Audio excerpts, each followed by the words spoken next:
जय श्री हरि विष्णु। कैसे हैं आप सब? आशा करते हैं कि आप सब स्वस्थ होंगे।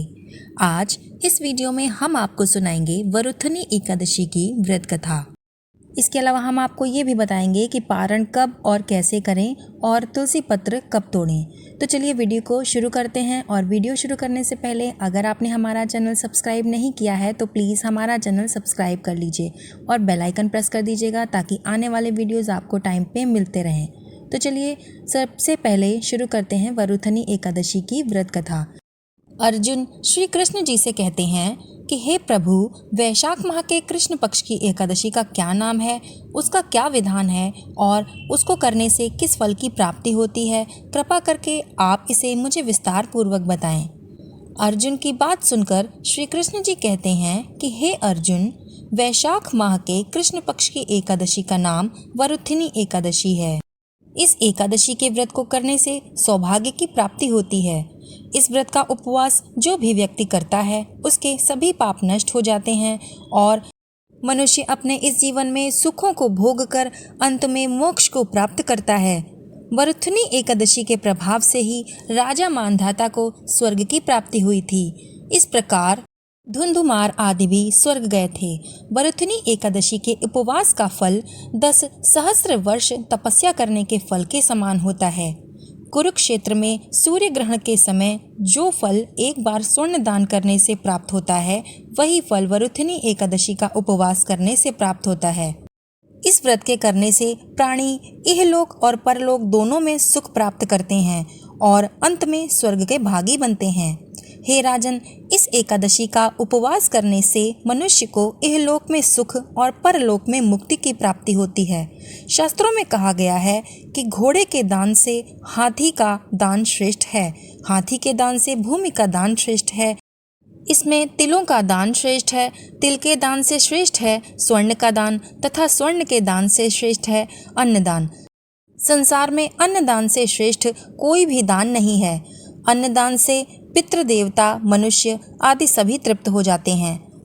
शास्त्रों में कन्यादान को अन्नदान के समान माना गया है। वरुथनी एकादशी के व्रत से अन्नदान तथा कन्यादान दोनों श्रेष्ठ दानों का फल मिलता है।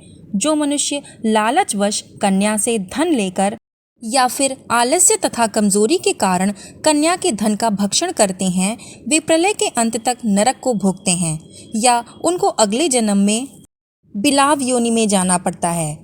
जो प्राणी प्रेम से तथा यज्ञ सहित कन्यादान करते हैं, उनके पुण्य को चित्रगुप्त भी लिखने में असमर्थ हो जाते हैं। जो भी प्राणी इस वरुथनी एकादशी का व्रत करते हैं, उन्हें कन्यादान का फल प्राप्त होता है। वरुथनी एकादशी का व्रत करने वालों को दशमी के दिन से निम्नलिखित वस्तुओं का त्याग कर देना चाहिए। ये वस्तुएं इस प्रकार हैं: कांसे के बर्तन में भोजन करना, मांस, मदिरा, मसूर की दाल, चना, कोंदो, शाक, मधु या शहद, दूसरों का अन्न 2 बार भोजन करना। जो भी मनुष्य इस एकादशी के व्रत को करता है, उसे पूर्ण ब्रह्मचर्य से रहना चाहिए। रात को सोना नहीं चाहिए, अपितु सारा समय शास्त्र चिंतन तथा भजन कीर्तन आदि में लगाना चाहिए। दूसरों की बुराई करना और नीच पापी लोगों की संगत नहीं करनी चाहिए। क्रोध करना और झूठ बोलना भी वर्जित है। तेल तथा अन्न भक्षण की भी मनाही होती है। हे राजन, जो मनुष्य इस एकादशी के व्रत को पूरे विधि विधान पूर्वक करते हैं, उन्हें स्वर्गलोक की प्राप्ति होती है। अतः मनुष्य को निकृष्ट कर्मों से भयभीत होना चाहिए। इस व्रत के महात्म्य को पढ़ने से 1 सहस्र गौदान का पुण्य प्राप्त होता है। इसका फल गंगा स्नान करने के फल से भी अधिक होता है। जो मनुष्य पूरे ब्रह्मचर्य का पालन करके और संयम के साथ विधि विधान पूर्वक पूरी भक्ति से इस व्रत को रखता है, उसके समस्त पाप नष्ट हो जाते हैं और वो सांसारिक सुखों का भोग करके अंत में स्वर्गलोक को प्राप्त करता है। यदि व्यक्ति अपने ऊपर संयम नहीं रखता है तो उसके द्वारा किए गए तप, त्याग, भक्ति व पूजा आदि का कोई भी मतलब नहीं है। इससे उनकी पूजा व्यर्थ हो जाती है और उसका कोई भी फल उनको प्राप्त नहीं होता। तो दोस्तों, ये थी वरुथनी एकादशी की व्रत कथा। आइए अब जान लेते हैं पारण करने का सही समय। दोस्तों, एकादशी के व्रत को पूर्ण तभी माना जाता है जब इसे सही समय पर इसका पारण किया जाए।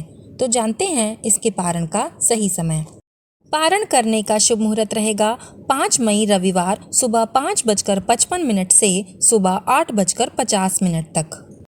दोस्तों, एकादशी के व्रत का पारण करने के लिए सबसे पहले आपको भगवान श्री हरि विष्णु व माता लक्ष्मी की पूजा अर्चना करनी चाहिए।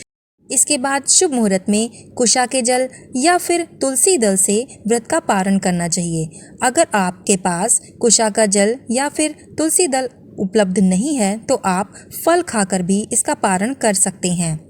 इस बार द्वादशी के दिन रविवार पड़ रहा है और रविवार को तुलसी पत्र नहीं तोड़ा जाता है और एकादशी के दिन भी तुलसी पत्र नहीं तोड़ा जाता है, तो आप दशमी के दिन तुलसी पत्र को तोड़कर रख सकते हैं।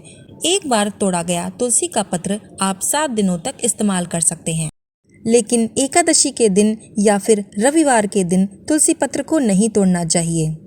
दोस्तों, अगर आप एकादशी के व्रत की विधि जानना चाहते हैं तो हमारे चैनल पर आप विजिट कर सकते हैं। वहां पर आपको एकादशी के व्रत की पूरी जानकारी विधि सहित मिल जाएगी। आपको हमारा वीडियो कैसा लगा हमें कमेंट में ज़रूर बताइएगा और हमें ये भी बताइएगा कि आप हमारा वीडियो कहां से देख रहे हैं। हमारे वीडियो को अंत तक देखने के लिए आपका बहुत बहुत धन्यवाद। आपका दिन शुभ हो।